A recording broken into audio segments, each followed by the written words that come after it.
Olá pessoal, paz do Senhor Jesus, sejam muito bem-vindos ao nosso canal ET Crente, Evangelho e Teologia. É um canal para a gente discutir teologia, estudo da Palavra de Deus, um bate-papo realmente sobre o mundo cristão, sobretudo sobre uma conexão aí com Deus. Estamos com o nosso convidado Bruno Palópoli. Antes de mais nada, queria te pedir para seguir as nossas redes sociais, vai estar aqui na descrição aqui abaixo do vídeo. Deixe seu comentário, deixe a sua pergunta que nós iremos responder. Pastor Bruno, muito obrigado pela sua presença. Eu acho que é um tema muito relevante. Então, o tema que a gente vai falar hoje é sobre teologia sistemática. Muito bom tema mesmo. Importantíssimo para a igreja, para um seminarista, para o mundo em geral, né? Um mundo tão relativista que a gente está vendo hoje. Então, acho que é um tema muito relevante, um tema talvez um pouco polêmico, né? Então, nosso segundo... de certa forma, sim. Segundo episódio, e nesse segundo episódio acho que a gente vai entrar numa fronteira aí realmente falando de sistemática, falando de defesa da fé, falando sobre algumas regras ali que a gente não pode deixar abster, né? E eu queria te dar as boas-vindas e pedir para você se apresentar. Tá certo, obrigado. Como você disse, meu nome é Bruno, eu sou casado com a Bárbara, tenho um filho de 20 anos, meu filho fez 20 anos esse mês agora. Eu sou pastor, não sou pastor titular, mas eu sou pastor da Igreja Batista, Fonte da Vida em Carapicuíba. Eu me formei pelo seminário, o Felipe, né, esteve aqui no seminário passado, a gente é contemporâneo, agora é Instituição Presbiteriana de Ensino, na época era FATESB, eu me formei. Aí depois da minha formação eu fiz especialização em teologia sistemática, que justamente é o assunto do nosso bate-papo, né? Eu sou meio suspeito para falar de sistemática porque eu gosto muito, mas a minha carreira cristã, depois do seminário e tudo, eu decidi me especializar nisso, e eu acho que vai ser um bate-papo bem legal, acho que vai ter bastante coisa para falar.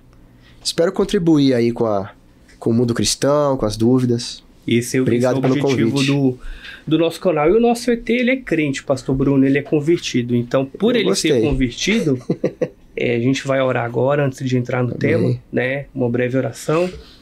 Senhor Jesus, eu quero te agradecer, ó Pai, por esse momento contigo, Senhor, em que nós vamos falar da tua palavra, ó Pai, da importância da tua palavra e de um momento tão especial para que essa mensagem, Senhor Jesus, alcance os nossos ouvintes. Seja conosco, eu te peço, Senhor, em nome de Jesus. Amém. Amém. Então, como crente convertido, né, oramos devidamente para que o Senhor, né, possa nos guiar nesse bate-papo, pastor Bruno. E para a gente começar, né, uma pergunta aí, existe uma diferença entre teologia bíblica e teologia sistemática? E qual que é melhor? Tem uma melhor ou não? Na verdade existe sim uma diferença. Eu não acho que uma seja melhor do que a outra, mas na verdade a teologia sistemática é a junção de duas teologias, na verdade. A teologia sistemática é a teologia bíblica junto com a teologia histórica e com a teologia filosófica. Então, três, né? Falei duas, mas são três. Então, quando você pega a teologia bíblica, junta com a teologia histórica e junta com a teologia filosófica, juntando essas três, a compilação das três é o que nós chamamos de teologia sistemática. Depois, se quiser, até posso explicar exatamente o que é cada uma dessas teologias, para a gente entender que a sistemática, ela engloba a teologia bíblica. Então, a teologia bíblica faz parte da sistemática. Digamos que uma complementa a outra. Por exemplo, a teologia bíblica, em tese, seria a teologia que nós extraímos dos 66 livros da Bíblia. Então, um exemplo, eu vou falar sobre salvação. O que o Novo Testamento fala sobre salvação? É teologia bíblica. Ou, por exemplo, se a gente pegar o zoom, né, dar um zoom um pouquinho maior. O que as cartas de Paulo falam sobre salvação? Teologia bíblica. Ou, se a gente for dar um zoom ainda maior, o que o capítulo 12 da carta aos Romanos fala sobre salvação? É teologia bíblica. Então, tudo que a gente está fazendo dentro da Bíblia é teologia bíblica. Agora, quando a gente fala, por exemplo, teologia histórica, nós temos, depois da era da igreja, se a gente for falar, historicamente tem pais da igreja, pais apostólicos, polemistas e por aí vai. A era da igreja, a história da igreja, ela vai sendo distribuída por momentos. Então, por exemplo, o que os reformadores falaram sobre salvação? Teologia histórica. Então, aí, para a gente tentar encerrar essa tríade, existem assuntos, principalmente como salvação, que a Bíblia não fala com muita clareza. Mas a teologia continua falando sobre esse assunto. É o que nós chamamos de teologia filosófica. Então, por exemplo, falando ainda de salvação, como que a salvação se dá? É por vontade soberana, como dizem os reformados? É por presciência, como dizem os arminianos? A Bíblia não deixa isso claro. Então, nós chamamos de teologia filosófica. Então, a sistemática em si, ela vai pegar essas 3 teologias, vai juntar e vai fazer o que nós chamamos de conceito. Uhum. Entendeu? Então, é diferente. Não tem uma melhor que a outra, porque uma complementa a outra. Não sei se eu respondi a pergunta, mas de qualquer forma é isso. Então, eu poderia classificar a teologia sistemática num agrupamento dos principais conceitos bíblicos, de Gênesis, Apocalipse, mais entrando teologia filosófica e teologia histórica, por exemplo. Ela vai tratar de gerar doutrinas mesmo. Então, é interessante que a gente fale sobre salvação. Óbvio, a igreja precisa saber disso. Mas é interessante que a gente não se atenha só ao que a Bíblia fala sobre salvação, mas que a gente se atenha, por exemplo, ao que os reformadores falaram, que a Bíblia é século I, o Novo Testamento, século I, vou bem a grosso modo, tá? A Reforma é 1517, então é 15 séculos depois e o mesmo assunto continua sendo debatido, falado. Então é interessante saber como que as pessoas que vieram antes da gente, elas trabalharam a salvação, por exemplo, a doutrina da salvação, né? Então, é a junção mesmo, é formar através do pensamento, através da Bíblia e da história, conceitos. Eu sempre falo isso, né? Dando aula, a teologia sistemática, ela quer gerar conceitos. Então, quando alguém perguntar sobre o que é salvação, a teologia sistemática responde com um conceito. Eu sou muito conceitual e eu acho que a sistemática me ajuda nisso. Sim. Principalmente para... E ter como livro de cabeceira também, né? Então, um bom livro de sistemática, né? Eu vi que o senhor trouxe bastante livro aí, a gente vai explanar um pouco sobre eles. Mas principalmente, por exemplo, né? Preparei um sermão, vou ministrar a palavra e um determinado tema eu tenho dúvida a respeito, até para poder não errar, eu vou ali, vou pegar aquele conceito, aquela pasta ali, e ali de forma clara eu vou entender, cara. E aí, pastor Bruno, tem alguns conceitos que são realmente inegociáveis, né? Que a sistemática vai deixar claro que a gente não vai poder abrir mão ali de... Sim. Porque ela vai pegar de Gênesis Apocalipse, com uma boa construção teológica, bem amarrado. Então, é realmente o que a Bíblia fala a respeito daquele assunto. E aí, não tem como errar. Eu não posso sair dali. Se você sair, na verdade, você vai assumir o risco de estar... você vai assumir o risco de trazer no púlpito, tá? Citando ainda, trabalhando como se fosse o seu exemplo, você está formando seu esboço de sermão. Se você sair da Bíblia, você está assumindo um risco, certo? A gente não pode levar para o púlpito de uma igreja as nossas próprias convicções. Tudo bem, eu nunca vou pregar, eu nunca vou subir num púlpito para pregar sem ter convicção do que eu vou falar. Eu creio do fundo da minha alma, do meu espírito, naquilo que eu prego, mas desde que eu me atenha à Bíblia, certo? Então, assim, o que eu acho interessante da sistemática é que quando você for levar, citando ainda, trabalhando dentro desse exemplo, de fazer um sermão, então a gente está trabalhando, sei lá, Romanos 12, eu vou chutar aqui ao acaso. A gente vai identificar pela sistemática qual teologia, porque depois a gente vai falar sobre isso, mas a sistemática é dividida em 7 principais tópicos, 7 principais teologias. Então, naquele texto específico, que vai ser o nosso alvo de pregação, de qual das 7 o texto está falando? Será que é salvação? Será que é doutrina da igreja? Será que é doutrina das últimas coisas, a escatologia? Quando a gente tem clareza de qual assunto teológico aquele texto trabalha, a gente vai trazer os elementos da sistemática para contribuir ainda mais com aquele assunto. Então, assim, no desenrolar aqui do nosso bate-papo, a gente vai falar, mas eu sou a favor, isso eu pretendo fazer um mestrado a respeito desse assunto, é de que a sistemática ela deveria ser a base de estudo de toda a igreja, independente se é classe de adolescente, se é classe de adulto, se é classe de criança. Eu acho que a sistemática ela é o alicerce. Se a gente está construindo uma casa, a parte de fundação é a sistemática. Aí depois a gente constrói outros conceitos de outras coisas, segmenta, tudo bem. Mas para mim, dentro da minha experiência, se você é bem fundamentado na sistemática, se você entende bem as doutrinas, meu irmão, não vai ter problema para você. Eu também creio. E um pastor tem que estar bem fundamentado nessas É uma recomendação bíblica, né? Maneje bem a palavra. Paulo escreve isso ao Timóteo. Então...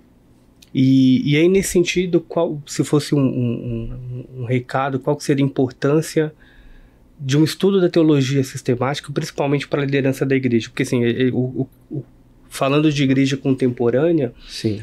A gente vê que existe uma falta de preparo muito grande, e principalmente quando eu falo da construção desses conceitos. Então, de uma boa base, de não negar a doutrina, de estar bem fundamentado ali, e aí, cara, você vê bizarrices aí na internet que tem, né?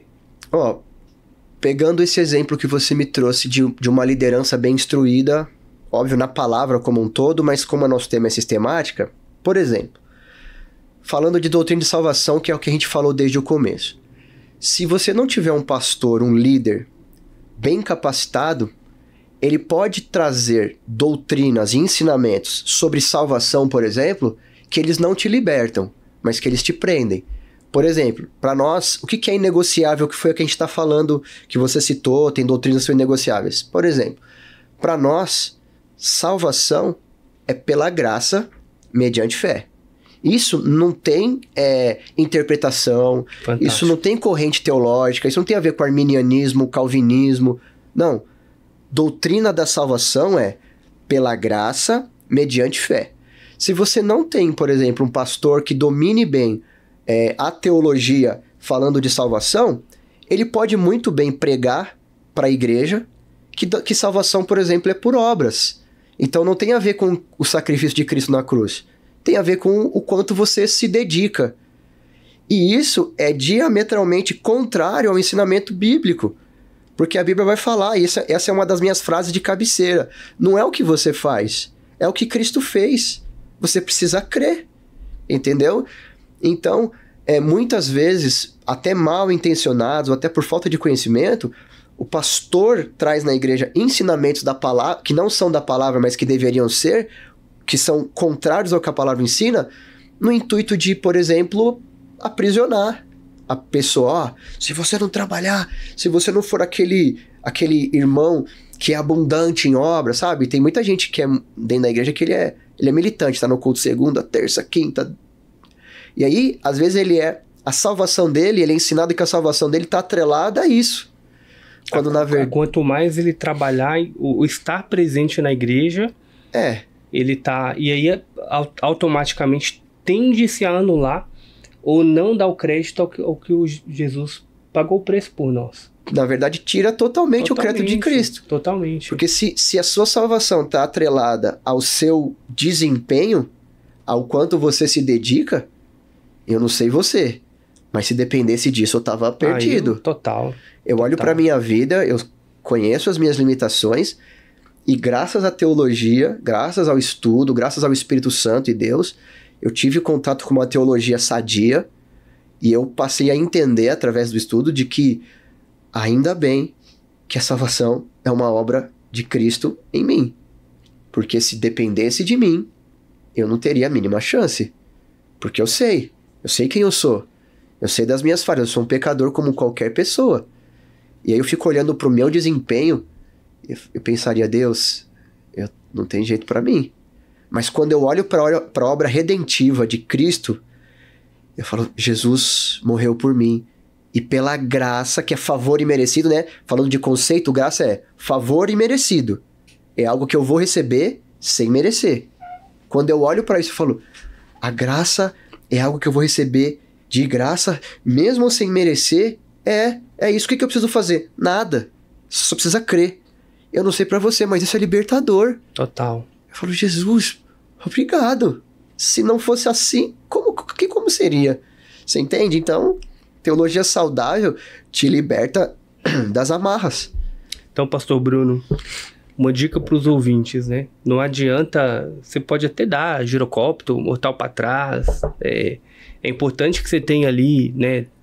Eu vou chamar de Deus seu melhor, glória a Deus, né? Sim.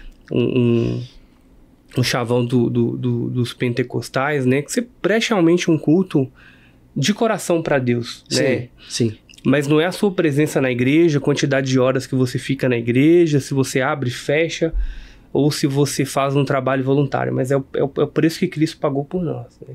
Sim. A teologia tá ali e o texto é claro a respeito disso, né? Sim, Efésios, né? Efésios 2, a partir do versículo 10. Pode ler inteiro, mas a partir do versículo 10. É que assim, a gente não pode cair também no completo contrário, né? A gente dizer que, não, tudo bem, tudo é Cristo, então eu não tenho responsabilidade nenhuma. Por isso que eu falo, também. A teologia é libertadora pelo seguinte, a salvação é uma obra exclusiva de Deus. É Deus quem salva. Mas existe, por exemplo, processos na nossa vida que são cooperados. Por exemplo, santificação.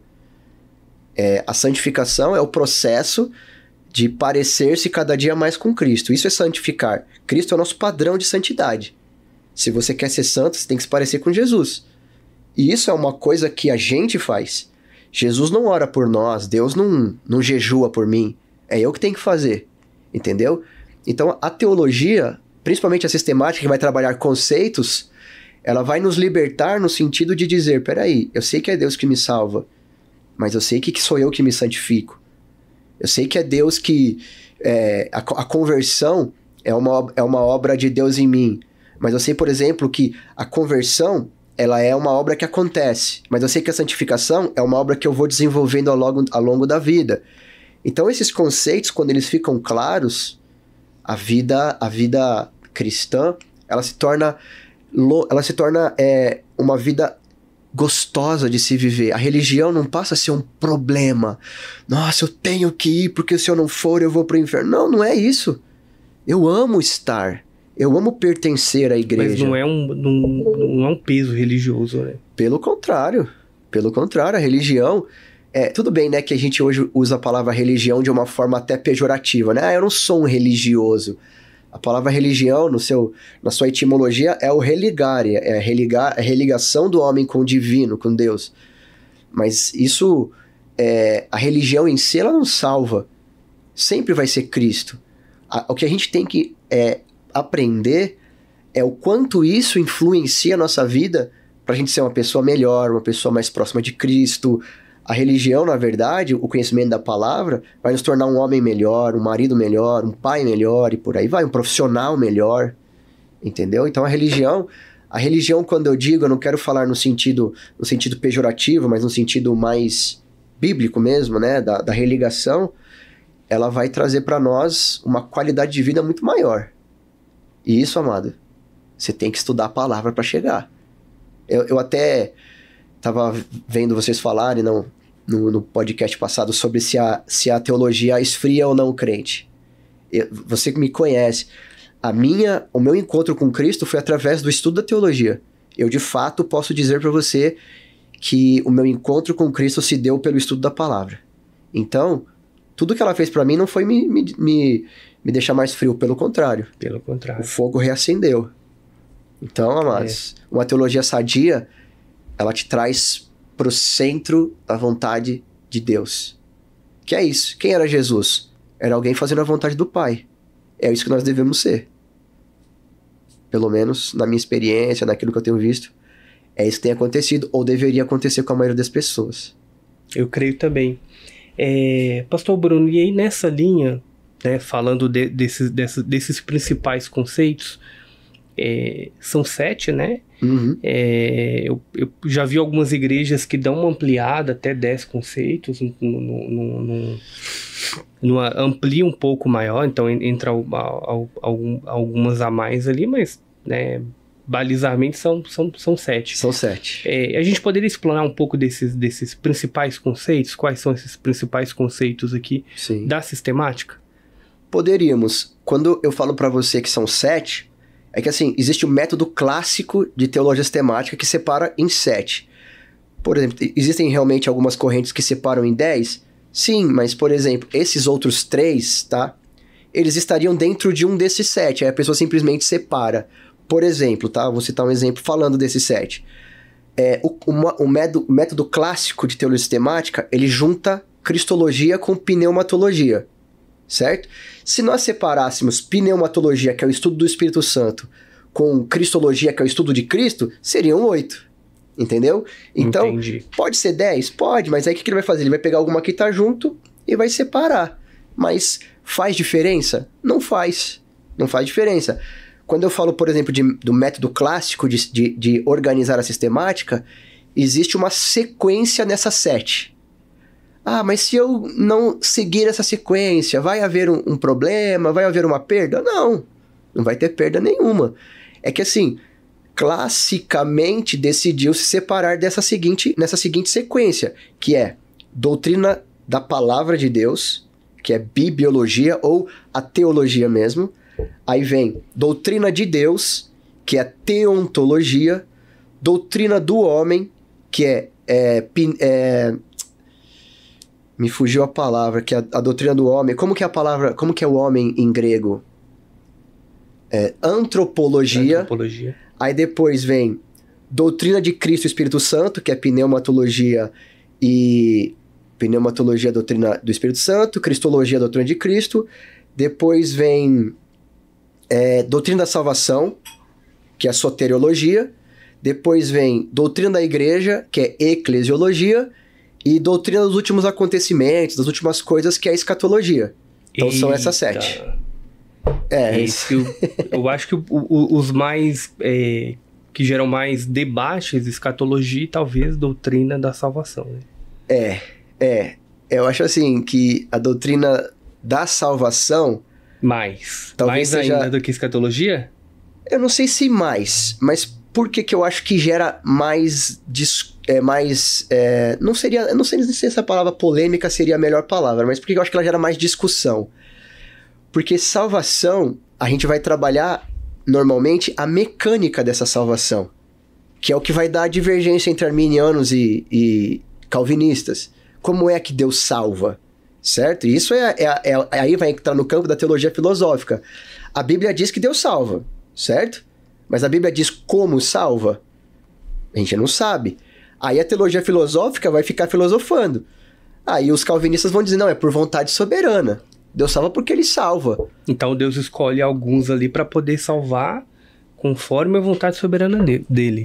É que assim, a grosso modo, se a gente parar por aí, a gente pode cair no erro da dupla predestinação, que é uma coisa que a teologia calvinista não prega. É o que nós chamamos de espantalho na teologia. O que acontece? Vamos lá, pra gente tentar explicar. Se eu estiver falando muito, vocês me avisem, hein? Se eu estiver falando muito. É que falar de Deus e de sistemática, você tá, tipo, dando doce pra criança, né? Mas você me interrompe aí, hein? Não quero monopolizar o tempo, não. Mas vamos lá, falando Você é o entrevistado. E o assunto é bom, né? Sim, mas é tipo, né? Não quero que fique um monólogo, né? Se você quiser, me interrompe aí, pode cortar, não tem problema não. Por exemplo, falando da salvação, que é uma das duas, né? Depois a gente fala um pouquinho da escatologia. Aí, se você quiser, eu posso até tentar falar um pouquinho mais das 7. Mas dessas duas primeiro. Doutrina da salvação, tá. Como que é a natureza? O homem, ele é pecador por natureza. Ele herdou o pecado de Adão. Então, Romanos 3 vai dizer, todos pecaram e destituídos da graça estão. Todos. Então, desde um bebezinho que acabou de nascer até um senhor que vai morrer com 100 anos, todos somos pecadores. Todos. Herdamos já o pecado original. Então, pensa comigo. Se todos somos pecadores, qual que é o curso natural de um pecador? Qual que é o... Falando abismo. Abismo, que nós chamamos do inferno, lago de fogo, segunda morte. Então, no curso natural, todos estão indo para o abismo. O que a teologia da vontade soberana diz? Nesse curso natural onde todos estão indo, Deus elege alguns. Não é que Deus destinou uns para o abismo e outros para o céu, não é isso. O pecado levaria naturalmente todos para o abismo. Nessa dinâmica, Deus escolhe alguns, ok? Mas essa é uma das teologias. Essa até o bebê? Todos têm pecado. Criança. Todos pecaram. O nenezinho... No sentido do pecado original. No sentido do pecado original. E o caminho natural dele, ele vai cair. Sim. Se Deus não tirar ali as escamas dos olhos, o cara vai cair. Todos nós. Eu posso ser pastor há 20 anos.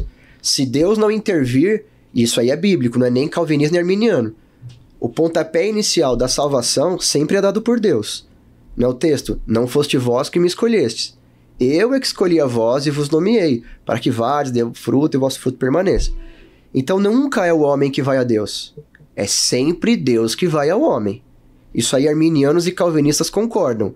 O que muda é que Deus, na vontade soberana, vai a alguns. Agora o arminiano, Deus, nessa mesma dinâmica, todos estão indo para o abismo da mesma maneira. Só que a salvação é por presciência. Deus, como um ser não preso ao tempo, porque ele é atemporal, ele vê que no futuro, o Bruno 1 ou o Bruno 2 responderíamos por fé. Aí ele vem e salva. Entendeu? Então, em um caso, na vontade soberana, o homem não coopera. É Deus quem escolhe, e aí o quarto ponto do calvinismo, a graça é irresistível. No arminianismo, a graça é resistível. Deus vai ao homem e o homem coopera dizendo sim ou não. Então, assim, olha como as dinâmicas são diferentes. Muda, né? Entendeu? No arminianismo eu posso resistir à graça de Deus. Pode. Eu falar, hoje eu não quero. É. Vou deixar pra me arrepender lá na frente. Pode. É assim, trabalhando muito a grosso modo, tá? Dizendo assim, Jesus veio a mim e eu pude dizer não a ele. Eu tenho o livre-arbítrio de dizer, eu não quero. Quando na visão calvinista, a graça é irresistível.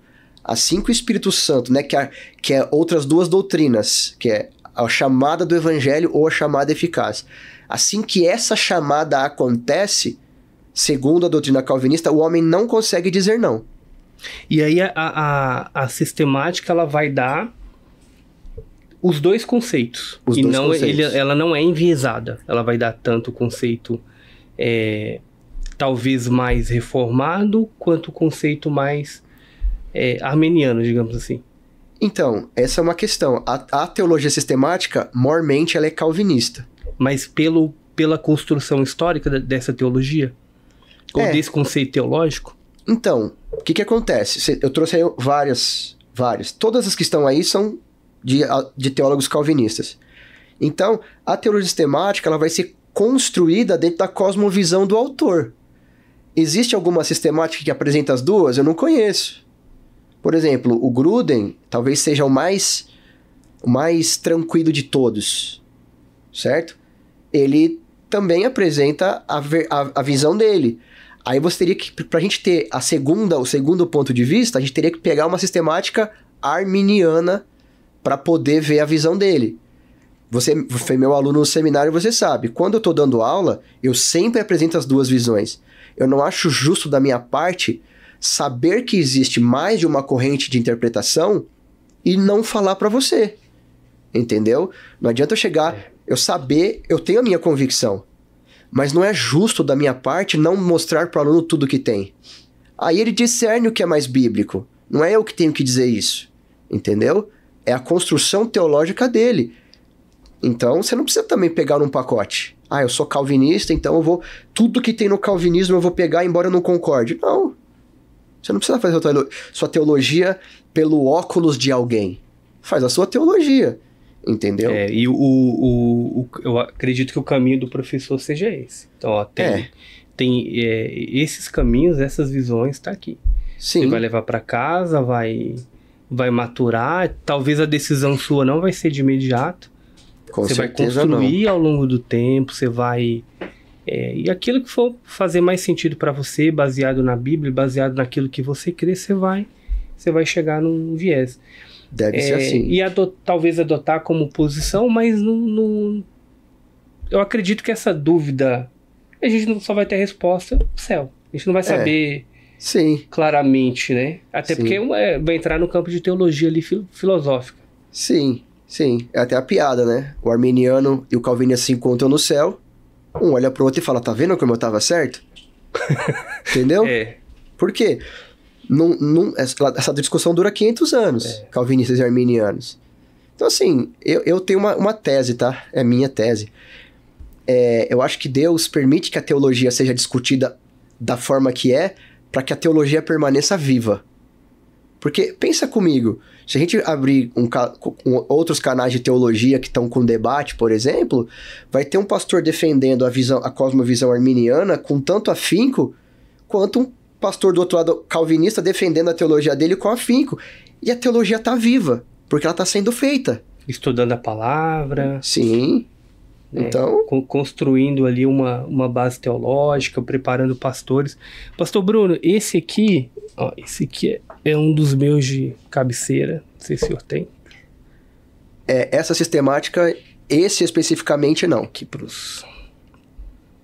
Eu sempre uso aqui para poder fazer uma consulta. Esse daqui, um pouquinho vamos assim, mais enxuto, né? Do Gruden também. Essa é do Gruden, é como se fosse a mesma que essa. Só que essa é um pouquinho mais enxuta.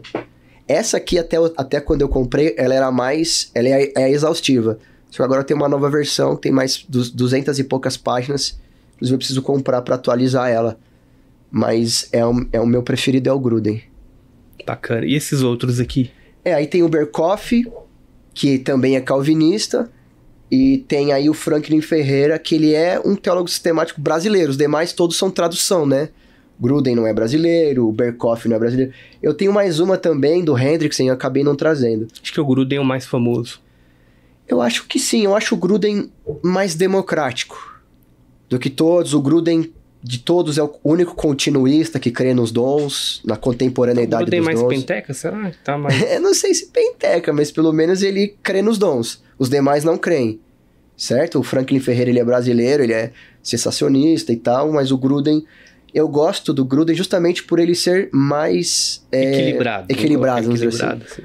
Se eu for pregar num seminário, por exemplo, nosso seminário lá, ele é um seminário de confissão arminiana. Então adianta eu chegar com uma teologia sistemática que não fala nada de Espírito Santo? Não adianta, eu preciso de uma sistemática que tenha um pouquinho mais de abordagem. Tá, essa daí. A do Franklin Ferreira, ela é maior porque ela tem apologética, ela tem a comparação com outras religiões, então ela é muito boa, só que eu não acho que a leitura dela é tão intuitiva quanto a do Gruden. Eu acho que a do Gruden é a melhor leitura. É a leitura mais tranquila que um aluno que está começando... Ela é mais fácil de assimilar. E dessas daqui, tem aqui a de baixo, que é essa pequenininha, que é o Somos Todos Teólogos. Essa é uma introdução. Ela é o resumo do resumo do resumo. E assim. Essa é de quem que é? Essa daqui, ó, é do Sproul. Não sei se você quiser dar uma olhada. Ela é a menorzinha, ela é como se fosse uma introdução à sistemática. E acho que de jornalista e teólogo somos todos um pouco, né? E aí no último podcast, né, o pastor Felipe comentou a respeito, né, que todo mundo constrói uma teologia, né? Sim. Talvez mesmo quem não é cristão, ele vai ler, ele vai interpretar da maneira dele. Ou até sem ler mesmo. Até sem ler. Agora o grande problema é de qual que é a sua teologia, né? Se ela é boa, é ruim, é devastadora, é um desastre total. Sabe uma coisa boa da teologia sistemática que comprime a teologia histórica dentro? É que, por exemplo, vamos citar um exemplo de alguém que constrói uma teologia fora da Bíblia. Punição eterna, vou até fechar aqui, cara. Muito legal. Vamos supor, que a gente conhece alguém que construiu uma teologia fora da Bíblia. Então ele tem as convicções próprias. Se você estuda teologia histórica, você vai ver que provavelmente algum herege ao longo da história construiu uma teologia parecida com essa. Então vou citar aqui, vou chutar. Não. Eu sei lá, falando... Eu vou tentar pensar aqui numa... vamos citar os da antiguidade, um que foi considerado herege, que é... Deixa eu pensar aqui alguém que tem uma teologia bem estranha. Bom, tem Orígenes. Por exemplo, Marcion, que foi um dos primeiros hereges. Ele construiu uma teologia de que o Deus do Antigo Testamento era diferente do Deus do Novo. Corre o risco de alguém nesse tempo, sem o cuidado... Corre? Corre? Sim. Corre? Tô sendo talvez romântico, né? Mas que alguém construa uma teologia falando, não, peraí, o Deus da Bíblia do Antigo Testamento não é o mesmo Deus do Novo. Só que ele não está inaugurando essa heresia. Ele só está concordando com alguém que fez isso. Por exemplo, o pelagianismo. Ele achava que o homem era naturalmente bom. Se alguém chega aqui nos dias de hoje e fala, não, o homem não é pecador naturalmente. Não, o homem ele é bom, é o pecado que o corrompe. Ele não é alguém que está estreando essa heresia. Essa heresia já é antiga. Ele só está, vamos dizer assim, colaborando com ela. Então, a teologia histórica é boa também por isso, porque você vai descobrir que uma teologia que você tem como algo que é muito sólido para você é uma heresia que já foi combatida. Acho que é uma matéria que eu colocaria junto com a sistemática na formação de pastores. Você vai ser pastor, você tem chamado, é sistemática aliado à história da igreja, né? Para entender essa história das heresias. Sim. Cara, você tem uma ideia, até hoje tem igrejas, né? Tava ouvindo recentemente, elas não creem no Antigo Testamento, porque no Antigo Testamento era um Deus mau. Sim. E Deus não é mau. Ele precisa viver o novo. Só prega... Só novo. Só massagem no coração. Só... E um perigo total. É perigoso, porque o mesmo Deus de amor é um Deus que é justo. Então a Bíblia vai dizer, Deus não tem inocente por culpado, mas também não tem o culpado por inocente. Então é legal nós pregarmos um Deus de amor. A Bíblia diz que Deus é amor. Mas também a Bíblia diz que Deus é justo. Então Deus vai operar na plenitude a justiça. Como vai operar na plenitude o amor. Que é o que nós chamamos, né, a teontologia, a doutrina de Deus. São os atributos de Deus. Né? E se você não tem esse conhecimento, ou até mesmo a questão da história da igreja, né? Uhum. Poxa, sua igreja é uma igreja pentecostal. Mas como que surgiu? Que ponto que surgiu? De que maneira que chegou? Entender tudo que a igreja passou ao longo dos tempos, as heresias que chegaram. Eu acho que junta ali no cimento na terra para poder fazer esse balizamento. Sim. E ter um pastor bem preparado. Sim. Eu acho importante conhecer, porque, por exemplo, vamos citar aqui a Assembleia de Deus, que é uma das maiores, é a maior igreja do Brasil hoje, na quantidade de membros, independente das dissensões que há, ministeriais, né? Então tem Belém, Madureira, Washington, Boston, por aí vai. Até a Assembleia de Deus, que são independentes. É um ministério independente. Ele tem que conhecer, por exemplo, que a Assembleia de Deus foi fundada em 1911. É uma igreja puramente brasileira. Será que a Assembleia de Deus hoje, ela é o que era a Assembleia de Deus de 1911? Então, esse balizamento estrutural que você disse, ele é importante. Nós não somos a igreja evangélica, nós não somos uma igreja que leva em consideração a história da igreja no sentido de tradição, né? Diferente dos nossos irmãos católicos que levam a tradição que levam a tradição como doutrina, nós não levamos a tradição. Mas é importante conhecer a história da sua igreja. Eu sou da Igreja Batista, tudo bem, minha Igreja Batista é renovada. Há uma dúvida se pode ser considerada histórica ou não, mas a Batista, ela vem pouco depois da Reforma, então ela tem mais de 400 anos já. O que era a Batista quando foi formada, o que é a Batista hoje, entendeu? É importante estudar a história da sua própria igreja, até da igreja local mesmo, como que ela surgiu. Isso implica em salvação? Não implica, mas é bom, eu acho legal, eu gosto dessas coisas assim.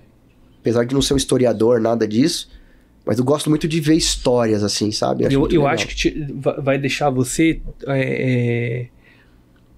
mais equilibrado também. Então, é assunto por uma outra matéria, né? Que a gente vê em hermenêutica, mas, por exemplo, né? a gente ouve muitos pregadores, Deus me deu aqui agora uma palavra nova. E aí o que a gente sempre discute, cara, será que em 500 anos de reforma protestante nunca foi tida aquela palavra? Deus deu para você agora? Então você é um inventor da fórmula aí do que é? Da Coca-Cola? Você é um alecrim dourado? O alecrim dourado, Deus deu só para você? Essa também é uma das minhas matérias do seminário, né, hermenêutica. A gente tem que entender que hoje, infelizmente, mais na cultura pentecostal, existe essa ideia de eu tive uma nova revelação. A sistemática ajudaria muito a pessoa a entender que ele não tem uma nova revelação. Ele não tem a revelação. Ele não tem a revelação, ele não tem uma nova revelação. A revelação é a Bíblia. São 66 livros. Lembra que eu falei que sistemática é conceito? Ele vai conceituar o que é revelação. Ele vai dizer, revelação é aquilo que foi dado aos profetas no Antigo Testamento, salvo algumas exceções, e aos apóstolos no Novo Testamento, salvo algumas exceções. Isso é sistemática de doutrina da palavra. Você vai entender pela sistemática que como foi formado o cânon do Antigo e como foi formado o cânon do Novo. E que você não é um alecrim dourado com uma nova revelação. Você tem que trabalhar a revelação que já foi dada. Então não é a última bolacha do pacote. Não é. Nós não somos, infelizmente. Infelizmente, não sei se seria a melhor palavra. Mas tudo que nós temos, a hermenêutica é justamente essa ferramenta. A gente tem que entender quando lê o texto, não o que eu quero entender, mas o que o autor, quando foi inspirado por Deus, quis escrever quando escreveu. É isso que nós temos que trazer para o púlpito. Não, eu tive uma nova revelação, porque esse texto diz isso, mas olha que revelação maravilhosa que eu tive. Aqui Deus quis dizer isso. Calma aí. Será? Entende? Então, a hermenêutica vai trabalhar aliada com a sistemática nesse momento, mas não pode, você não tem uma nova revelação, um negócio novo. Não tem. E a revelação já foi fechada. Pastor Bruno, acho que um tema muito importante, falando no sentido que a gente não pode abrir mão da ortodoxia. Sim. Né? E uma das coisas que eu aprendi com o nosso, né, o pastor André, uma bênção de Deus. Inclusive quero trazê-lo aqui também. Por favor, vai ser uma grande contribuição. Né, um debate maravilhoso é não abrir mão da doutrina. Então, falar, quer levar uma lição de vida do seminário? Então você vai chegar, nunca mais na vida você vai abrir mão de doutrina. Mas não é o que a gente tem visto na contemporaneidade, né? Não. E aí, uma pergunta que eu queria fazer para você. A Bíblia, ela precisa ser atualizada? Precisa dar um F5 lá na Bíblia e falar, cara, isso aqui não faz sentido mais, vamos dar uma adequada, porque os tempos são outros. Sim. Ou é uma doutrina que eu não vou abrir mão? Porque, cara, doutrina eu não abro mão. Na verdade, mais uma vez falando de conceito, doutrina é um ensinamento da palavra de Deus. Eu sei que essa pergunta é até um pouco polêmica, né, por conta de coisas que acabaram acontecendo, mas isso é muito interessante, essa pergunta é interessante porque que acontece? A religião cristã, principalmente nós evangélicos que levamos a palavra de Deus como a única regra de fé e prática, nós somos a única religião que tem uma doutrina. Uma doutrina. Nós temos um livro para seguir. Se você for para outras religiões, aí qualquer uma delas, não existe uma religião que leve em consideração a ortodoxia como a cristã. O que hoje tem sido feito é o que é chamado de ortopraxia. É diferente. Tem a ver com a prática a partir de um livro. Nós não somos a prática que molda o livro, que é o que você me perguntou. A Bíblia pode ser atualizada? Não é a prática que molda o livro. É o livro que molda e que determina a prática. Então, quando você pergunta, a Bíblia deve ser atualizada, eu estou estabelecendo uma premissa de que a Bíblia, para nós, ela é ortoprática. Então, o que eu faço? Eu pego a prática e moldo ao texto, quando para nós é o contrário. É o texto que molda a prática. Então, é um perigo a gente atualizar a Bíblia. É um perigo a gente olhar, por exemplo, para a contemporaneidade e enxergar, por exemplo, que as doutrinas que foram dadas por Cristo, por Deus, não se encaixam com o tempo. Peraí. Então, é o tempo é a prática que deve moldar o que a palavra diz, quando na verdade é o contrário. É um perigo. Entendeu? Então, assim, é um perigo. Inclusive, a inerrância da palavra, falando de sistemática, é uma das 5 características da palavra. Ela não... Qual que é o conceito de inerrância? Ela não tem e não pode ter erros. Você entende? Olha como isso é sério. Se eu admito aqui que a Bíblia não tem e não pode ter erros, como é que eu admito a ideia de atualizar? Não tem sentido. Não tem a mínima conexão. Então, ouvintes, a Bíblia não erra. A Bíblia é inerrante. E a gente preparou 2 vídeos, né, pra gente poder discutir um pouco. A hora que tiver no jeito aí, Maia, pode mandar, tá? Eu acho que tem a ver muito com a inerrância, um deles, né? Sim. Se quiser colocar no 2.21, ali no 2 minutos e 21 segundos, a gente dá uma... Esse é o abençoado da atualização, né? Então, acho que é um vídeo que foi muito discutido, né? E ele mexe aí totalmente aí a respeito da inerrância. Vamos ver. Também a respeito da inerrância, né?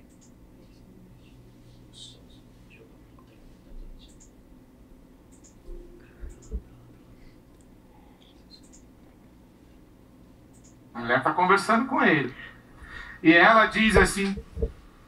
A mulher olha para ele e fala, que conversa é? Jesus está falando de água mesmo, ou ele está falando da virilidade dele e do sêmen dele? Está conversando com a mulher está conversando com ele. E ela diz assim, bom, o senhor não tem como pegar a água do poço. Então, dessa água aí é que o senhor não está falando. Que água é essa que o senhor está falando? Que água viva é essa? Aí Jesus diz assim, versículo 13, quem beber desta água do poço terá sede outra vez, mas quem beber da água que eu lhe der nunca mais terá sede. Ao contrário, a água que eu lhe der se tornará nele uma fonte de água a jorrar para a vida eterna. E a mulher diz, então, Senhor, me dê dessa água. A mulher olha para ele e fala, que conversa acho que voltou um pouco, né? E água viva é um eufemismo, porque aqui a Bíblia tem trechos impróprios para menores. Que não é esse. Aqui água viva é uma água que jorra. É um esguicho. Tem um esguicho para te dar. É uma palavra de duplo sentido. Essa mulher está querendo ver onde essa conversa vai chegar. Jesus está falando de água mesmo, ou ele está falando da virilidade dele e do sêmen dele? Está conversando com a mulher está conversando com ele. Acho que tá bom, Maia, e ela ótimo, diz obrigado. Assim, bom, o senhor não tem como pegar a água do poço. Obrigado, Maia, Mário, então o nosso apoio operacional aqui. Mas é ótimo para reflexão, então acho que tem várias, assim, né? Não quero discutir a figura do Ed René, mas Sim. Foi muito mal. Primeiro que eu acho que forçou o texto. E mesmo que se for um artigo acadêmico, talvez seja o caso, eu não levaria para púlpito. Não é o foco, acho que o púlpito não é o foco. Uhum. E não tem levar dessa maneira, sabe? E foi muito feliz. A gente tem que levar em consideração algumas coisas quando a gente analisa, por exemplo, isso que ele fez é hermenêutica, como ele interpretou aquele texto. Quando a gente fala disso, quando a gente fala de hermenêutica e tudo, existe outra passagem bíblica que Jesus deu alguma interpretação nesse mesmo sentido, porque ele tá dando que teve conotação sexual. Então, vamos pensar, se a água que Jesus diz que vai dar para ela é o sêmen, como ele disse, essa água não estaria disponível para toda a humanidade que foi redimida a beber. Estaria disponível só para aquela mulher, certo? Em outras situações, Jesus deu a entender desta mesma maneira, porque, por exemplo, se nós analisarmos João 7, 7 ou 8, 35, ele vai dizer, aquele que crê em mim, como diz as Escrituras, do seu ventre fluirão rios de água viva. é um texto com um sentido semelhante. Nesse texto também estava falando de sêmen? Você entende? Outra coisa, falando de teologia histórica. Quem ao longo da história interpretou desse jeito? Eu já li alguns comentários sobre esse texto. Nenhum comentarista diz isso. Então será que tentou inventar a fórmula da Coca-Cola e... Eu acho que isso não é dele. E isso tem a ver com a teologia que ele professa, que é uma teologia mais liberal. Como eu não tenho acesso, não li até hoje, nenhum comentário de teólogos liberais, os que eu leio são teólogos ortodoxos, provavelmente ele deve ter bebido, e aí no sentido não literal, mas no sentido acadêmico, de fontes de teologias liberais. E aí ele trouxe para o púlpito a teologia que ele professa, que é uma teologia liberal, uma teologia mais alegórica, que tem a ver com a hermenêutica, óbvio, e de que essa água é, como ele diz, um eufemismo. Na verdade, não é um eufemismo. Jesus não está falando de sêmen, está falando da vida eterna. Tanto é que quando ela termina esse texto, ela sai a pregar o evangelho e as pessoas creem no que ela está dizendo. Então, eu acho que essa interpretação é muito difícil. E aí, quando eu não tenho uma boa base, esse alicerce construído numa sistemática, por exemplo, eu faço o que eu quiser. Faz o que quiser. Então eu vou falar, poxa, a Bíblia não fala a respeito de negro. Aí eu tento encaixar de alguma maneira. Poxa, mas não fala, preciso dar um F5 aqui. Como que eu vou encaixar aqui? Ideologia de gênero, peraí, como que eu vou encaixar aqui? Mas não fala, eu não posso... o que você deu exemplo da prática versus a Bíblia, né? Sim. Eu moldar a Bíblia através da minha prática. Se é inerrância, então ela não é, ela é intocável. Ela é intocável. E nesse caso, trabalhando, por exemplo, se você tivesse uma teologia da salvação, uma soteriologia bem fundamentada, quais outras situações falando de salvação teve uma interpretação como essa? Teve um texto semelhante a esse? Isso aí é algo, né, desse jeito que eu tava falando, é algo totalmente isolado de qualquer outro diálogo de Cristo, de qualquer outro diálogo de apóstolo, de qualquer outro diálogo de apóstolos e apóstolos, profetas. É algo que Jesus abriu um precedente único na história.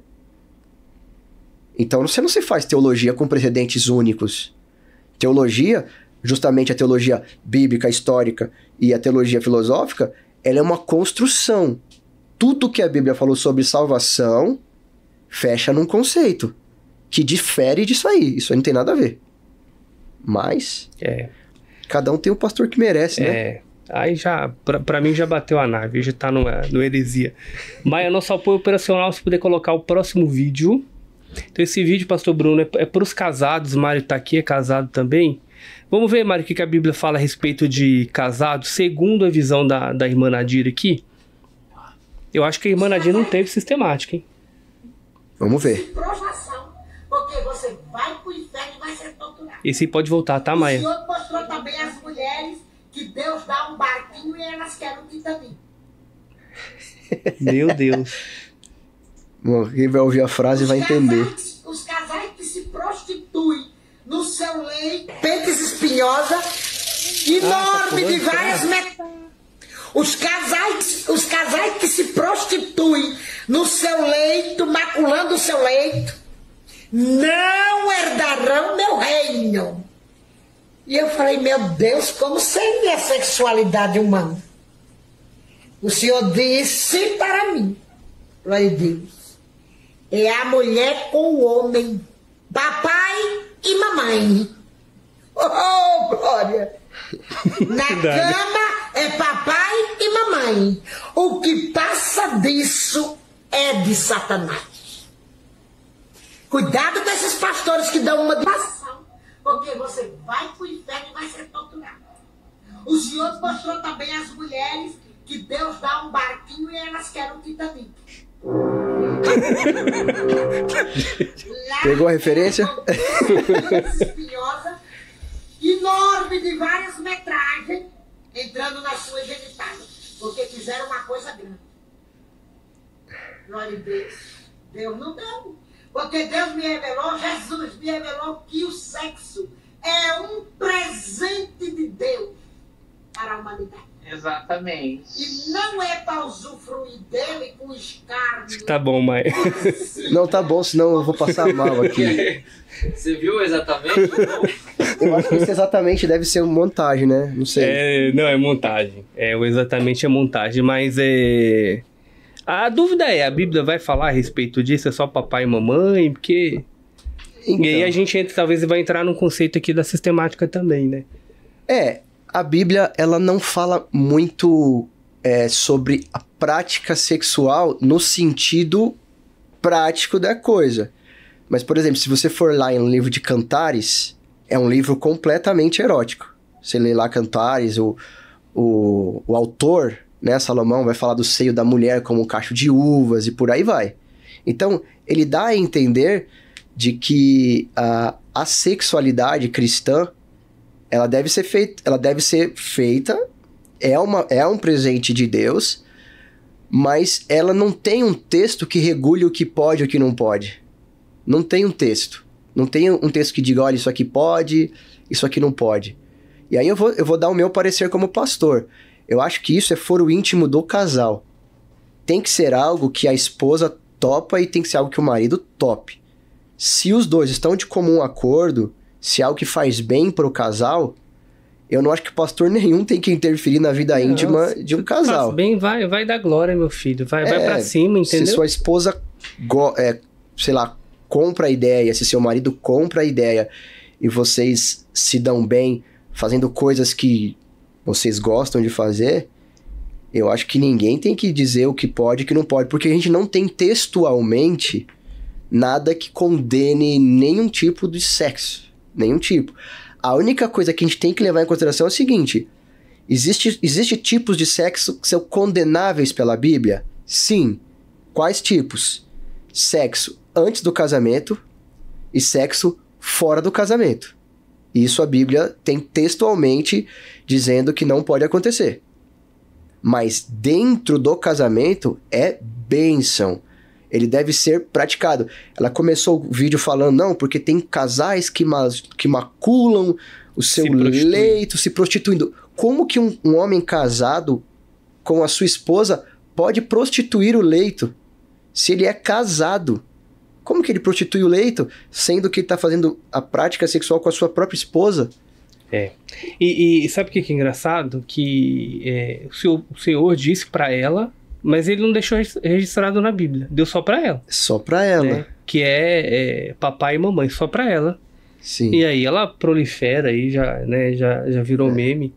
Quem sabe a gente não traz a irmã Nadir aqui para poder ouvir. Será que ela vem? Então, mas seria bem-vinda. Olha, conhecendo o meu amigo André, que provavelmente virá aqui um dia, o que ele diria vendo esse vídeo esse vídeo fala mais dela do que de mim. Com certeza ela tá trazendo os traumas dela. Isso aí provavelmente é algo que é ruim, que aconteceu, sei lá, da construção da vida dela. Mas isso é um problema que tá mais nela do que nos outros. Tem alguns psicólogos que já traçaram meio que o perfil que tem problemas ali, acaba que ela... Com certeza. Que é externa, né? Você ataca o que te é problema, né? Então, ouvintes, não sigam esses conselhos. Cuidado com a irmã Nadir. Eu acho que a gente está indo para a reta final, Pastor Bruno, mas um tema que dá pano para manga, eu adoro. Não sou especialista, então confesso que ainda estou construindo ali, né, a minha teologia a respeito disso. E eu creio que gera muito debate bom também, um debate bom, que é a escatologia, né, que é o estudo dos fins dos tempos. Então, né, morremos, para onde iremos? Sim. Né, tem uma teologia católica, quero trazer um padre católico também para falar a respeito, entender um pouco da teologia, né, a respeito dessa questão de um estado ali intermediário. Mas falando em teologia sistemática, é um tema maravilhoso, né? É um tema maravilhoso. A teologia sistemática também fala de escatologia, mas ela traz uma proposta diferente de alguém que vai estudar escatologia mesmo. Então, no seminário existe escatologia pela sistemática e existe um modo de escatologia mesmo. Qual que é a diferença? A sistemática, falando de escatologia, ela não vai se propor a tratar das profecias e interpretações. Então ela não vai pegar o livro de Daniel e dizer quando aquilo se cumpriu.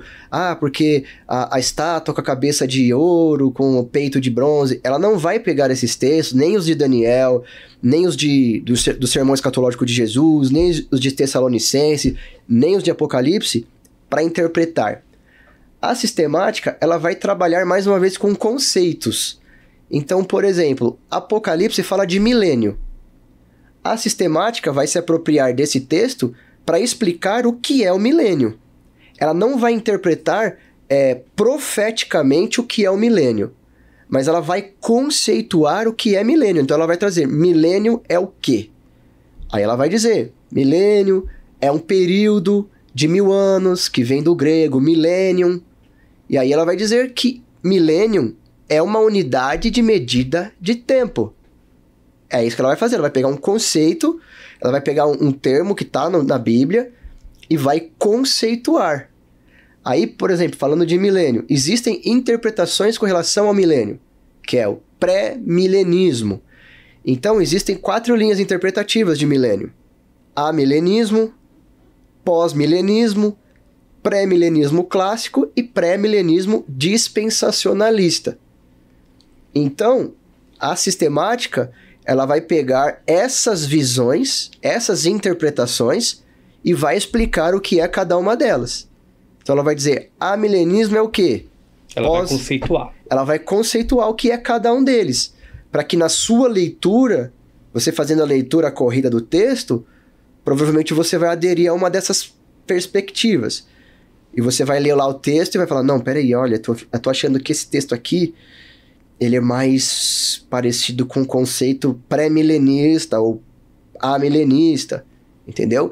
Então ela vai te dar as ferramentas para você ler o texto e pela sua perspectiva entender do que está falando, entendeu? Sistematicamente, conceitualmente, o que o milênio é, certo? Então, a sistemática vai trabalhar muitas coisas, tribulação e por aí vai.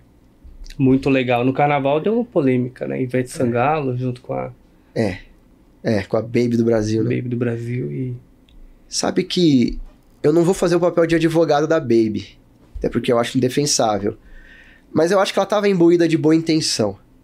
Ela queria aproveitar aquele momento, aquela festa e tal. A gente nós sabemos o que o carnaval representa para o nosso país, mas enfim, não é isso que eu quero falar. E ela quis trazer uma preocupação dizendo, gente, vocês precisam colocar a mão na consciência, porque o apocalipse está chegando. Até usou um termo meio... O apocalipse não é... Ela acho que quis falar de juízo e falou o termo apocalipse. Mas assim, o apocalipse está aí. Eu acho que até aí tava tranquilo. Se ela quisesse usar, eu acho que, sei lá, ela não deveria nem estar ali, mas tudo bem, ela tá. Se ela quisesse usar aquele momento para falar, olha, entregue sua vida para Cristo, Jesus tá voltando. Só que o problema para mim foi quando ela deu prazo. Entre 5 e 10 anos, o apocalipse vai acontecer. Ela cravou uma coisa que a Bíblia não dá. E o primeiro conceito de qualquer pessoa que estuda escatologia, quem disser que sabe quando tá mentindo. Esse é o primeiro conceito. Nunca acredite em quem disser que sabe quando Jesus vai voltar. Porque a Bíblia textualmente diz, ninguém sabe senão o Pai. Talvez se ela tivesse um estudo ali de hermenêutica, né, ou de homilética, poderia falar, olha, existem estudos, talvez Jesus virá em um tempo breve, talvez ele já ajudaria, né? Ela podia pregar assim tranquilamente, olha, gente, o que eu vou falar pra você é sério, é urgente, Jesus está voltando, vocês precisam se virar pra Deus. A Ivete vai macetar o Apocalipse? Aí depois a Ivete macetou o Apocalipse, que na verdade a palavra Apocalipse é revelação. Apocalipse quer dizer revelação, entendeu? Ela macetou e já saiu pulando ali no bloco, né? E aí eu não sei qual das duas foi pior, na verdade, né? Mas, assim, é bem complicado, assim. Todos os profetas até hoje, né? Os homens que disseram saber a volta de Cristo quando seria, erraram, todos eles. Né? Então... eu não arrisco se a Bíblia não fala, né? Se a Bíblia é regra da hermenêutica. O que a Bíblia não fala, eu não falo. Vamos nos calar. Pastor Bruno, estamos na reta final, mas preparamos um quiz para você. Ixi. Nosso apoio operacional aqui vai colocar. O Mário, ele acertou todos. É junto mesmo? com o pastor Felipe, acertou. Será? A Maia foi 4 ali que ela acertou, foi bem também. Será? Vamos E ver. aí, o podcast crescendo, a gente vai dar brinde aí à medida, mas não sei quantas você vai acertar aqui. Bom, se eu tirar 5, né? Mas- De quantas são? São 5. São 5 5. questões? Ixi, então eu tenho que acertar umas 3, pelo menos. Tem. Vamos ver. Mas são perguntas assim, fáceis e... Se Jesus perguntaram para mim a respeito sobre a história da sistemática, né? Então, Certo. um dos primeiros teólogos, bem na época ali da igreja, não da igreja primitiva, no início ali da construção do Novo Testamento, mas que seria Santo Agostinho, né? Foi um dos primeiros a sistematizar de fato ali a teologia, Sim. construindo ali uma robustez teológica. Teve antes dele o Orígenes. O Orígenes foi um dos primeiros, assim, a trabalhar a Bíblia através de temas, de doutrinas, né? Como a sistemática trabalha. Mas o Agostinho de Hipona também fez. Teve bastante gente, mas assim, historicamente, se eu não me engano, no século IV já, o Orígenes já estava separando por temas. Não vou dizer que são exatamente esses 7, mas já tinha o estudo, mas já é bastante antigo. A sistematização de doutrinas já é bastante antiga. Então, Bom, pastores, futuros pastores aí, né? A teologia, Por favor, ela vem estudem. de longe, né? Estudem a história da igreja. Estudem doutrinas. Doutrinas, fundamental, que... Se você quiser construir uma boa casa, né? Você tem que ter um bom alicerce. Vai na firmado doutrina. ali na rocha. Sim. Vai no texto, pastor Bruno, que não tem erro. Vai no ali, texto. vai no texto, não abre mão de doutrina que vai bem. Por favor. Não inventa. Não inventa, é verdade. Como é que tá aí, Marinho? Tá no jeito? Então, beleza. Então, vamos lá. Agora não adianta chorar, falar, me convidaram, eu não sabia que tinha quiz. Não sabia, mas a gente coloca, né? E se errar, parece que errou. Não, Mário, o podcast é meu, eu coloco o quiz que eu quiser aqui. Então, pronto. Vamos lá. Doutrina é sobre o uso de cabelos grandes, roupas, brincos, maquiagem, uso de saia. Verdade ou heresia, pastor Bruno? Doutrina sobre isso é heresia. Heresia? E aí, Mário? Depois que... Maia? Heresia? Tanto que eu já cliquei. Heresia. Isso aí é uso e costume. Uso e costume é diferente de doutrina. Uso e costume é aquilo que o pastor traz para a igreja, ou o padre, seja quem for, para aquela específica congregação. Então vamos supor, tá? Na minha igreja eu não gosto que usem camisas azuis. Isso é uso e costume. Doutrina tem que estar na Bíblia, tem que ser textual. Cara, mas até hoje eu ouço, é culto de doutrina. Pastores, em nome de Jesus, não é doutrina o uso correto da palavra. Uso e costumes. Usos e costumes. Isso aí é usos e costumes, é diferente. É um problema, acho que histórico, né? Então foi colocando esses cultos como doutrina, como se fosse assim, vamos te doutrinar com qual que é o padrão de uso e costume da igreja. Esse aqui. Não é. Isso não é doutrina, é uso e costume. Então é heresia. Muito bem, pastor Bruno. Pastor Bruno, 1-0 aqui. Não, mas eu fui na heresia, então é Mário também. Vamos lá pro próximo? E agora, hein? Quais das doutrinas abaixo não são bíblicas? Então, não são bíblicas. A. Doutrina de Cristo. B. Doutrina da palavra, mas eu vou perguntar para o trio ali primeiro, hein? C. Doutrina de Deus. Ou D. Fogo estranho. E aí, Mário? D, né? É D. É D? Será que não O aparece trio na vai com Bíblia? D? Fogo estranho? D. Eu vou de D, hein? E agora? Vamos lá. Fogo estranho Vamos não ver. aparece na Bíblia não, será? Será que não tem fogo estranho na Bíblia? E Ofni e Finéias que levaram fogo estranho e foram rejeitados. E aí? Vocês já viram a resposta, né? Ai, meu Deus. Não, na verdade, assim, doutrinariamente Doutrina. não existe doutrina de fogo estranho, seria a D. Mas o Gruden não fala do fogo estranho? Existe na Bíblia, mas não é uma doutrina. Não é uma doutrina. Muito bem. Então bem. Vamos lá pro próximo. D, fogo estranho. Muito bem, não tem. A teologia sistemática é melhor que a teologia bíblica. Afinal, a teologia sistemática, ela é melhor, né? Verdade ou heresia? Vamos lá, trio, e aí?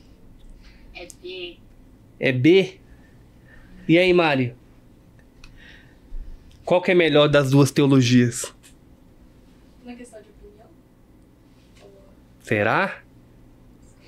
Eu vou de B porque eu não acho que tem uma melhor ou pior, né? É. São duas coisas que você pode acreditar. É uma boa... Ó, É uma boa saída. ó. É uma boa Ó, resposta. construindo o pensamento teológico ali. É um dos objetivos do canal. Tá construindo ali, peraí. Teologia filosófica. Uma talvez será que complementar a outra. E aí, pastor Bruno? Como eu disse no começo, a teologia bíblica está dentro da teologia sistemática, né? São 3 teologias que juntas formam a sistemática. Então é heresia. Heresia. Aí, muito bem. Bom, já tirei 5. Tem mais uma? Já passo de ano. Não, tem mais uma, eu acho, hein? Cara, a Bíblia é inerrante, porque a Bíblia, né, ela tem que se adaptar ao mundo. Então, se a gente vive num mundo plural, logicamente a Bíblia tem que ser plural, ela tem que ter todos os tipos de pensamentos e ideologia. Eu coloco a Bíblia porque... Aham. Ou não, ela é inerrante, ela não erra. Ela é errante ou inerrante? Ela é inerrante? Posso responder já? Então, vamos perguntar pro trio, né? E aí, trio? Baseado no bate-papo. Baseado na sistemática. É A. É A. Quem é que vai dizer que a Bíblia... É inerrante? Não, não é. Quer dizer, é Que ela inerrante. não é. Não é. Que ela é inerrante? Quem que diz que a Bíblia é inerrante? Não, porque ela que tem erros, vamos dizer assim. A Bíblia é inerrante, ela não erra, não é esse o termo? Sim. Então assim, quem que vai dizer que tem erro na Bíblia? Tem muita gente que diz. Tem. Não, tudo bem, mas não do meio teológico. Tem do meio teológico. Um daqueles pastores que nós colocamos é um pastor de o que nós chamamos de teologia liberal, né, Liberal. pastor Bruno? Então, ela não tem essa ortodoxia, então não é baseado somente na Bíblia. Ela começa a dar uma relativizar, adaptar.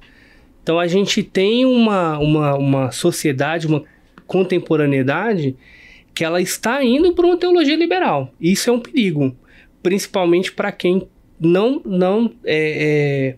tem a Bíblia como base, como fundamento de fé. Porque aí, e aí assim, você pega, por exemplo, a contemporaneidade, né? E pensando em Brasil, você vê que tem uma debandada para lá. Né? É muito claro esse... E acho que talvez pra gente que tá mais inserido nesse meio teológico, a gente consegue já enxergar qual que é a teologia do cara. Então, esse é liberal, esse ortodoxo. Né? E aí, se eu quiser dar exemplos de ideias liberais, por exemplo, assim, que você já viu no púlpito. Já vi bastante. A teologia liberal, ela tem como base, a premissa dela é negar os eventos milagrosos, os eventos grandiosos. Por exemplo, a Bíblia afirma textualmente que Jesus nasceu de uma virgem, certo? Humanamente falando, é impossível uma virgem gerar. Mas a Bíblia diz que o Espírito Santo visitou Maria e que ela se achou grávida. Então Jesus é filho de Maria e do Espírito Santo, certo? A teologia liberal, ela tem problemas com afirmações como essa. Tem problemas com, por exemplo, a ressurreição de Cristo. E a teologia liberal, ela tem agora, isso é mais forte, por conta da contemporaneidade mesmo, dos tempos que nós vivemos, ela tem se segmentado. Então o que a teologia liberal faz? A teologia ela não pode ser teologia para todos, eu tenho que segmentar. Então hoje tem a teologia feminista, teologia chamada teologia preta, é o nome dela mesmo, não é o que estão inventando. É a teologia política. Então, dependendo do seu viés político, você pega a Bíblia e não é a Bíblia que está acima do seu pensamento político. É o seu pensamento político que transforma as doutrinas bíblicas a ponto da pessoa falar, não, eu preciso atualizar a Bíblia, porque a minha visão política não está não está falando a mesma língua que a Bíblia. Então a Bíblia é boa, mas ela contém erros ali que eu acredito, segundo o meu Segundo a minha pensamento cosmovisão político, cosmovisão. eu preciso tirar esse texto porque ele não concorda com aquilo que eu creio. E aí, logo ela erra. E logo, por conta disso, a Bíblia tem erros. E por aí vai. Então não é só cosmovisão política, tem uma Bíblia, uma Bíblia para minorias. A Bíblia ela é para todos da mesma forma. Só que aí, quando a gente começa a segmentar a Bíblia, por conta de vários fatores, a gente acaba dizendo que aquele texto que confronta o meu valor, eu preciso dar uma atualizada nele. Então, assim, a Bíblia, ela é inerrante, é verdade. Boa. E aí? Será? Muito bem. Tá bem, pastor Bruno. Acho que a última foram 5. Foram 5. Ah, aqui, ó. Essa é difícil, hein? Sou pastor. Bom, pastor é teólogo, cara estudou, se preparou. Mas eu creio que a Bíblia necessita de um F5 ali para atualizar. Verdade ou heresia? E aí, já respondo? E aí? É heresia. Heresia? Ah, Maia de heresia? Mário? Também de heresia, Mário? Então, é baseado até no que você vem falando, né? No outro podcast, você falou hoje de novo sobre isso, que a Bíblia não tem update, né? Não tem update. Posso dar um F5 ali na Bíblia? Não dá. Não dá. Posso instalar uma DLC? Não dá. Não, é heresia. A Bíblia Então não... é heresia, né? É uma das características da Bíblia, é a inerrância. Então, se você admite que precisa atualizar, é porque algo precisa ser melhorado, né? Então, você está dizendo para Deus que você sabe o que é melhor para a humanidade do que ele mesmo.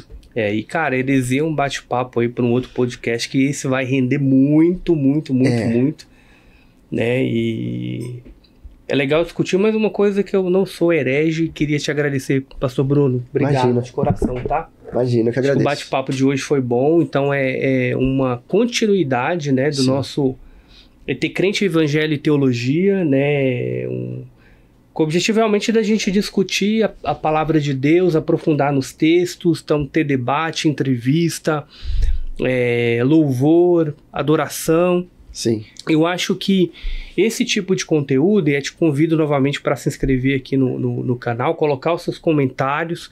Nós vamos responder cada comentário ali. Então é colaborar com o reino de Deus, né? Sim. Então o nome é realmente falar de evangelho, falar de teologia e colaborar que o reino de Deus cresça realmente, né? Sim. E que aí nós cresçamos aí junto com eles até a vinda de Até a Cristo volta de aí, Cristo. que é um conceito teológico também. Também, Obrigado mais uma vez, tá? De nada, eu que agradeço pelo convite. Estamos à disposição sempre que precisar. Tamo junto. Obrigado, pessoal. Deus abençoe, gente. Valeu.